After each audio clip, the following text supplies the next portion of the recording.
We are at SHOT Show 2025, everybody, at the ProTech booth with Dave Wattenberg. George, how are you? I'm doing great. And I see you've been working with Joseph again. We have. So very exciting Vero Engineering ProTech collaboration. Always been a big fan of everything from Vero. Their designs are fantastic. They're such nice people. They look good, they feel good. He's got great hair. What more do you want, right? Exactly. And so, yeah, we're excited to do their first collaboration. And also the first USA-made Veros. So a lot of firsts there. The way we're building these knives is kind of unique too. We've done some thick aluminum with lids of micarta and G10 in the past on Emersons and SBRs, but I always thought it would be really cool to introduce a knife model that way. So this one, all of them are coming through in the first production run with 3/4 aluminum and then different G10 and micarta lids. So we'll make one aluminum part that captures all the threads and the pivot, all the mechanical stuff, and then we'll have a choice of a bunch of different lids on top. So our first production run of these, the blades have just come back from heat treat. We're working on them. We can hopefully see them come out to Blade HQ in the next couple months. You'll see them.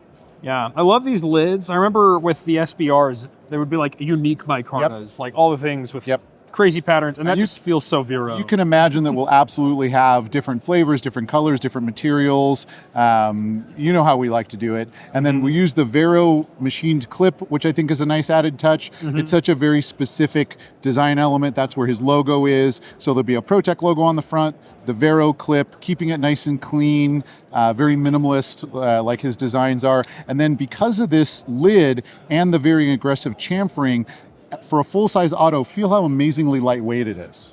Yeah, that's really light. Yeah.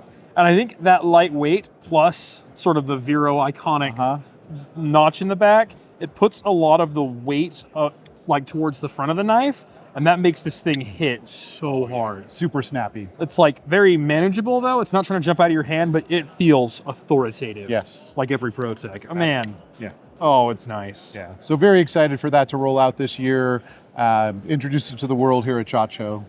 Okay, very exciting. Yep. It looks like we also have some SHOT Show exclusives. We do. So the Oligarch from Sovich has been a great knife for us.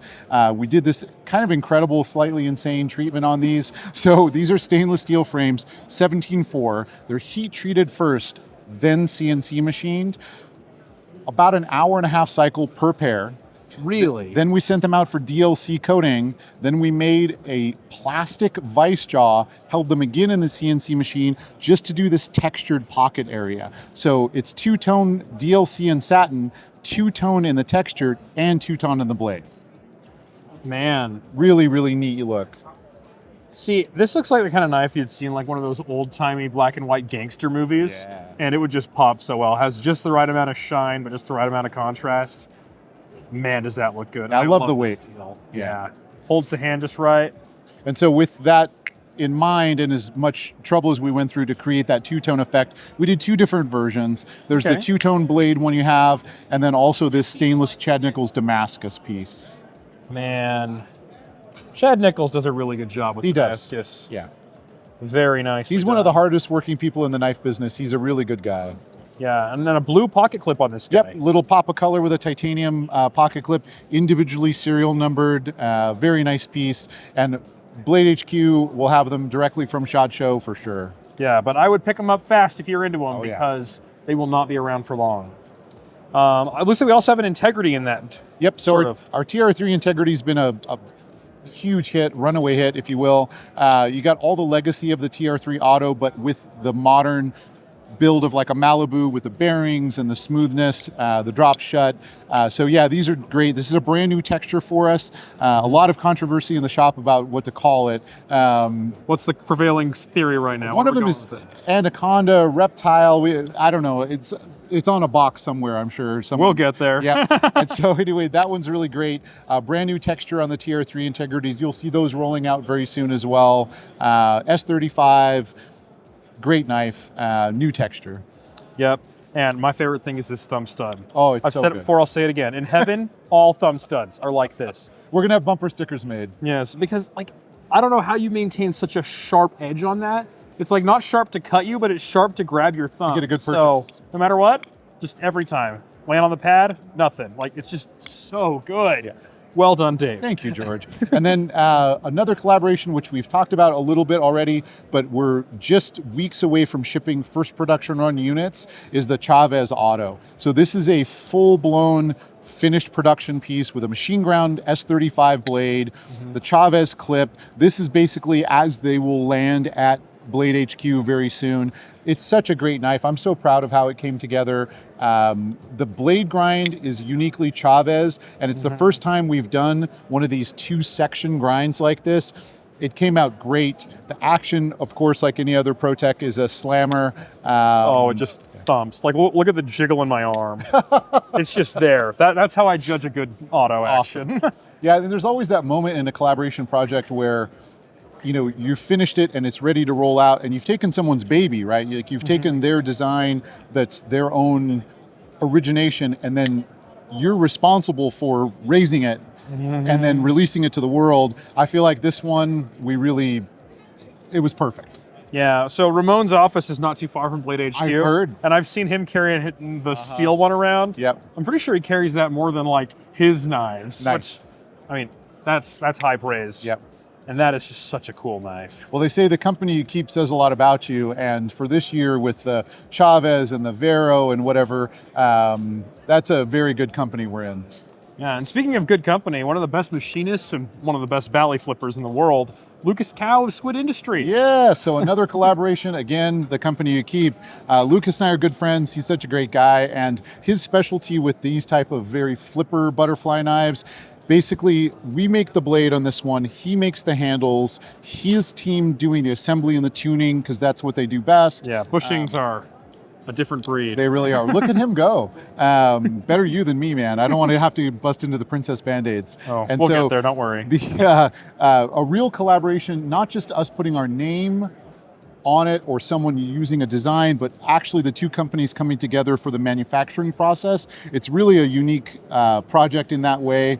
These are a little farther out. You will see an exclusive group of blue-handled satin blade ones land at Blade HQ soon. I'm excited for that. Yeah, and then we're hoping to get another production group out about middle of the year, but it's a great piece, very exciting collaboration.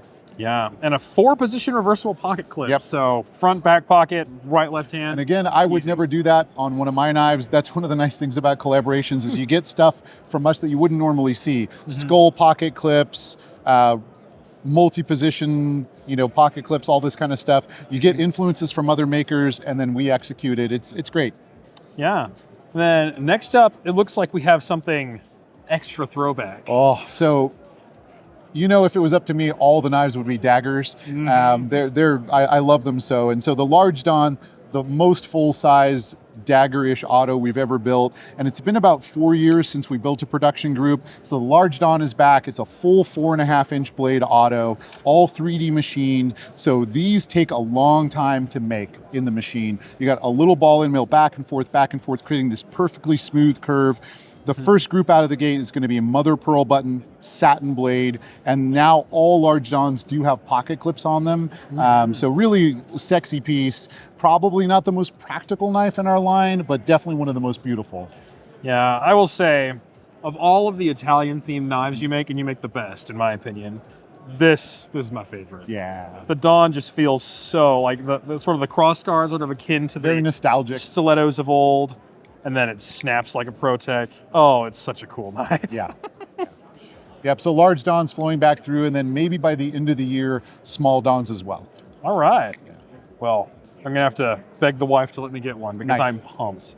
And then last up, this looks like a bit of a throwback too. It is, and so in the evolution of our manual action knives, obviously the Malibu was a big moment for us, but before the Malibu, before the Mordax, we made a button lock flipper known as the Cambria. And this is the Cambria II. So the Cambria was definitely a knife ahead of its time, and now that the manual action is a real thing for us, that category is doing very well. We're coming back to the Cambria, the knife that started us in the button lock manuals. It's a flipper, super smooth, elegant design. One nice thing about the Cambria is it's built for inlays. So even the base, this is a hand ground prototype, but even the base aluminum models, every single one of them will have inlays and an inlaid push button, Really? which will help separate it from Malibus and Mordaxes and TR3 integrities. So a little dressier. A little dressier, a little more customized. There'll be a ton of options. As you can imagine, for that inlay pocket, we'll do everything from carbon fiber, maple burl, pearl, you name it, we'll do it. Mastodon ivory. Of course, all that fun stuff. But it's a great design, super elegant look, very practical blade shape. The original Cambria was extra swoopy. We kind of softened the curves a little bit on this Cambria II, but super happy with how it came out. It's going to be a good one. Yeah, I love the handle. It just fits the hand really well. And I'm interested in this choil. Like the edge almost tucks a little bit further back. So you're getting just a teeny bit more edge. Yep. And a nice hook there that I think it looks really cool. It looks really clean. It gives you a great cutting surface. And with a machine ground flat blade, the geometry on this is so good. It'll be super slicey. Yeah. Oh man. And I know. that's a really good action, It's Dave. like, yeah, buttery smooth. Yeah. Well, I am thrilled. It's going to be a great year for ProTech. I can tell already because like so many collaborations. In fact, I think on the table, the only one we have, I guess these two are Dave Originals. Yep. But the rest of these have some of the biggest and greatest names in knives behind them. Yep. And I just love that about ProTech. And it comes in everything from like beater tactical all the way to investor collector grade. So if you want to get a ProTech knife, Blade HQ is the place to get it because we'll be carrying all of this and more. But as always, if you see it now, I would get it because it might not be around forever. Yep. But Dave, thank you so much for your time. Always a pleasure.